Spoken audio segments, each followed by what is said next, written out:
Hey y'all, it's me again. Keep me in prayer. I'm doing some research on a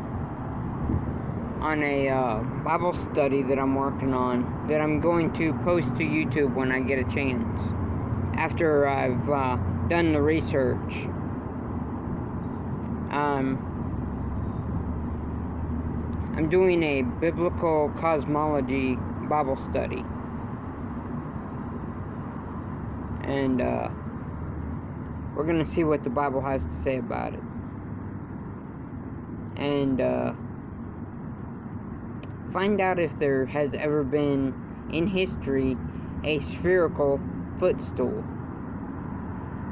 From what I've come across, there hasn't been. But there's still more research to be done. So, keep me in prayer, please. God bless y'all, and have a wonderful day.